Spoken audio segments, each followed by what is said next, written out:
बातमीचे प्रायोजक आहेत Iqbal fashion, Begumpet market, Solapur. स्वर्गीय बाळासाहेब ठाकरे के मुस्लिम सैनिक हिंदू माँ के लिए आए आगे याबाबत मिळालेली अधिक माहिती अशी की शुक्रवार 16 मे रोजी एक धक्कादायक बातमी सिव्हिल हॉस्पिटलमधून समोर येत आहे। सोलापूर सिव्हिल हॉस्पिटलच्या निष्काळजीपणामुळे माझ्या आईचा मृत्यू झाला आहे, मुलांनी केला आरोप। कमल तानाजी सरडे, वय वर्ष 75, राहणार इंगळगी, दक्षिण सोलापूर, जिल्हा सोलापूर। या महिलेला उपचारासाठी प्रथम अश्विनी हॉस्पिटलमध्ये दाखल करण्यात आले, मात्र आर्थिक परिस्थिती नसल्याने पुढील उपचारासाठी 10 तारखेला सिव्हिल हॉस्पिटल या ठिकाणी दाखल करण्यात आला। मात्र आज या महिलेचा मृत्यू झाला आहे। हॉस्पिटलमध्ये व्हेंटिलेटर नसल्याने हा मृत्यू झाल्याचा आरोप मनोज तानाजी सरडे यांनी मीडियाशी बोलताना केला आहे। एवढेच नव्हे तर ब्लड टेस्टिंगसाठी माझ्याकडून 400 रुपये घेण्यात आले आहे, अशी खळबळजनक माहिती मनोज सरडे यांनी दिली आहे। ही बातमी पाहताच आता स्वर्गीय बाळासाहेब ठाकरे यांचा मुस्लिम शिवसैनिक पुढे येत या घटनेची कठोर चौकशी करून दोषीवर कारवाई करण्याची मागणी केली आहे। यावेळी मीडियाशी बोलताना मानवाधिकार संरक्षण समिती जिल्हाध्यक्ष खाजा हुसेन शेख व शिवसेना वैद्यकीय मदत कक्ष शहर प्रमुख व शिवसेना अल्पसंख्याक शहर प्रमुख गफूर शेख यांनी घटनेची सविस्तर माहिती दिली आहे। जय महाराष्ट्र। हम लोग अभी सिविल हॉस्पिटल के बी ब्लॉक में मौजूद हैं। मुझे खाजा हुसैन साहब जो कि ह्यूमन राइट्स के जिलाध्यक्ष हैं, इन्होंने कॉल करके इन्फॉर्म किया कि यहाँ पर एक पेशेंट एक्सपायर हुआ है और एक्सपायर होने की इन्होंने वजह ये बताई कि आईसीयू में पेशेंट है जिनका नाम है कमल तानाजी सरडे, साउथ सोलापुर। 3-4 दिन पहले उनको यहाँ पे एडमिट किया गया था। अश्विनी में कुछ ऑपरेशन वगैरह हुआ था उनका। उनकी आर्थिक स्थिति ठीक नहीं रहने की वजह से उन्होंने आगे का ट्रीटमेंट सिविल हॉस्पिटल से कराने का निर्णय लिया। तो जब इनका फोन आया, इन्होंने मुझे इन्फॉर्म किया कि यहाँ पर वो ताई एक्सपायर हुई, अज्जी एक्सपायर हुई। एक्सपायर होने की वजह जब मैंने पूछा तो इन्होंने बताया मुझे वेंटिलेटर जो है, वेंटिलेटर कल रात में बंद था। जिस वेंटी पर पेशेंट को रखा गया था वो वेंटिलेटर वर्किंग ऑर्डर में नहीं था, वो बंद हो गया था। अच्छा, बंद होने की वजह जब हमने मेडिकल स्टाफ से पूछी, आईसीयू स्टाफ से पूछी, तो उन्होंने ये बताया कि जो इलेक्ट्रिकल सप्लाई का स्विच बोर्ड है वो स्विच बोर्ड खराब हुआ है। तो मेरा सवाल यह है कि इलेक्ट्रिकल सप्लाई देने वाला स्विच बोर्ड अगर खराब हो रहा है तो वो किसकी रिस्पॉन्सिबिलिटी है स्विच बोर्ड बदलने की? यहाँ पर इलेक्ट्रिकल स्टाफ है या नहीं है, इलेक्ट्रिशियन है या नहीं है, वेंटिलेटर जो टेक्नीशियन है वो स्टाफ कहाँ पर है? और उससे सबसे बड़ी बात, जो नाइट में आईसीयू इंचार्ज रहने होना, जो स्टाफ रहने होना, वो स्टाफ कहाँ पर था? कौन सी ऐसी नींद में सोया हुआ था जिसकी वजह से एक माजी सैनिक की पत्नी को अपनी जान गंवानी पड़ी? तो हम लोग ये भी कह सकते हैं कि यहाँ के स्टाफ ने एक माजी सैनिक का हत्या कर दी, मर्डर कर दी। एक दुर्लक्ष्य, इनके दुर्लक्ष्य पने की वजह से वो माजी सैनिक के बीवी का मर्डर हो गया यहाँ पर। जब हम लोग स्टाफ से बात कर रहे हैं तो वो लोग सीधा उनकी गलती एक्सेप्ट कर रहे हैं। इसका मतलब क्या है? इसको इम्प्लीमेंटेशन करने वाले कौन?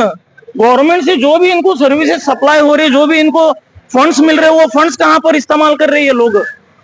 और इन्होंने मुझे ये भी बताया कि वो पेशेंट को जब ब्लड चेकअप कराना था, ब्लड चेकअप कराने के वक्त में यहाँ पर लैब असिस्टेंट नहीं थे, लैब टेक्नीशियन नहीं थे, तो इनको वो ब्लड बाहर से चेक करा कर लाना पड़ा।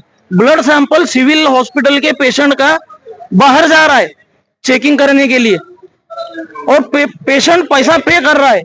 क्यों ब्लड चेक करने की सुविधा नहीं है क्या सिविल हॉस्पिटल? सिविल हॉस्पिटल में ब्लड चेक करने की सुविधा बिल्कुल है। लैब टेक्नीशियन अवेलेबल नहीं थे, इनका बोलना ऐसा है। लैब टेक्नीशियन अवेलेबल नहीं थे तो वो उनको बुलाने वाले कौन? मनमानी कारोबार कर रहे हैं ये लोग।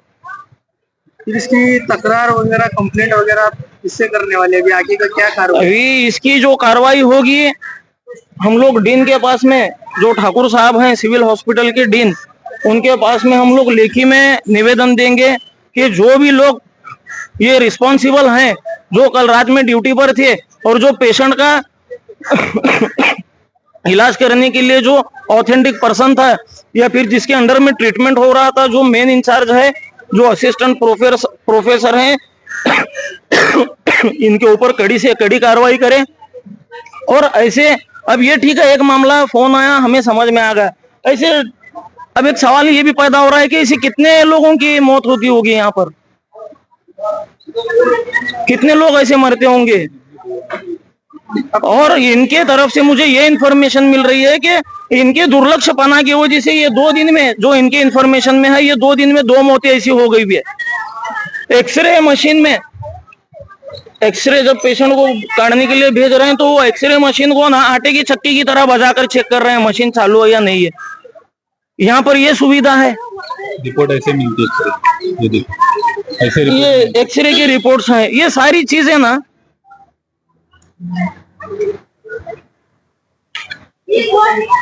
अब वो क्या है, अंधे की माँ क्या, मुक्के की माँ मुक्के की बातें जानी, ये वाले मामला था।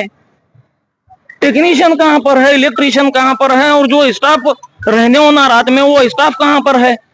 जो भी लोग इसके जिम्मेदार हैं, डीन साहब ने, ठाकुर साहब ने, ये लोगों की इंक्वायरी बिठाकर इनके ऊपर कड़क से कड़क कार्रवाई करना चाहिए।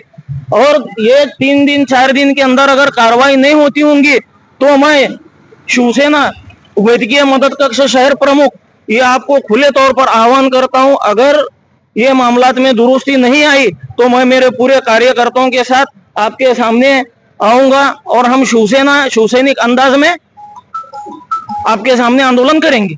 मैं शिवसेना वैद्यकीय मदद कक्ष शहर प्रमुख ये सोलापुर शहर के लोगों से आह्वान करता हूं कि आपको हॉस्पिटल में किसी भी तरह की समस्या हो, पेशेंट के ताल्लुक से आपको किसी भी तरह की मदद की जरूरत हो तो शिवसेना वैद्यकीय मदद कक्ष ये मुस्लिम पाछापीठ में खोला गया है, सिर्फ और सिर्फ रुग्ण की सेवा के लिए। वंदनीय बाला साहब ठाकरे ने हमें ये सिखाया है कि 80% काम और 20% राजकारण, तो उसी के चलते हमने वैद्यकीय मदद कक्ष खोला है जो कि रुग्ण की सेवा के लिए है।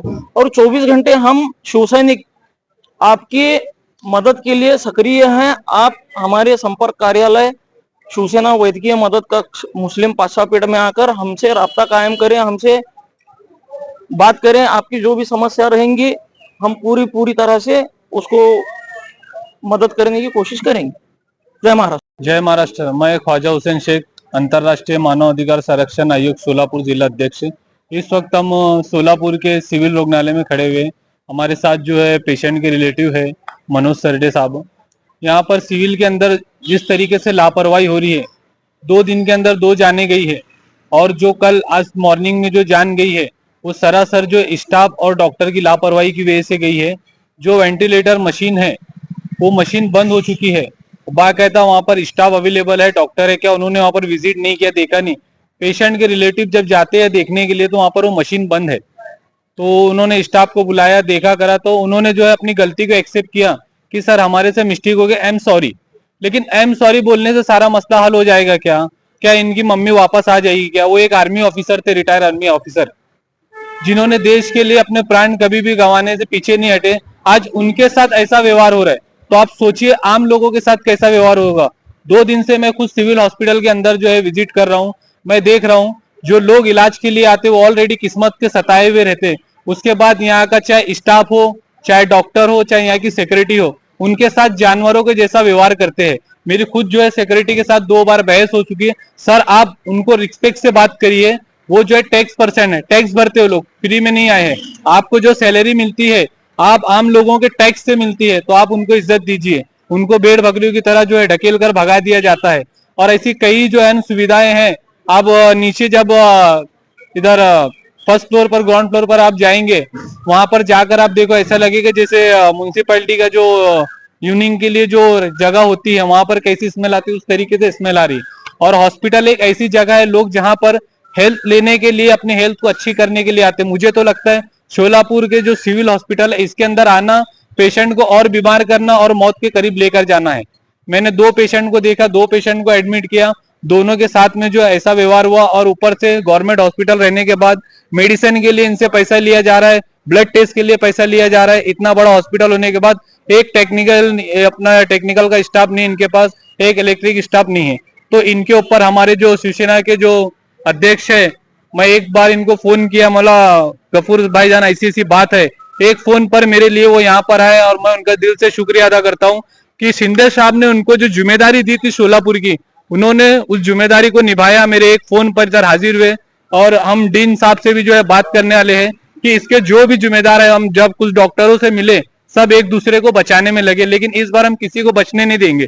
कायदे अनुसार सबके ऊपर कार्रवाई होनी चाहिए, नहीं तो अंतरराष्ट्रीय मानव अधिकार और शिवसेना की जो टीम है यहाँ सिविल हॉस्पिटल के सामने आकर हम लीगल प्रोसेस में जो आंदोलन होता है वो आंदोलन करेंगे। सिविल में जो भी लोग आ रहे हैं उनको सबको सुविधा मिलनी चाहिए। जय हिंद, जय महाराष्ट्र। तुम्हाला पाहिजे एक उत्तम विवाह कलेक्शनचा अनुभव? सोलापूरमध्ये एकाच ठिकाणी सर्व काही मिळायला हवंय?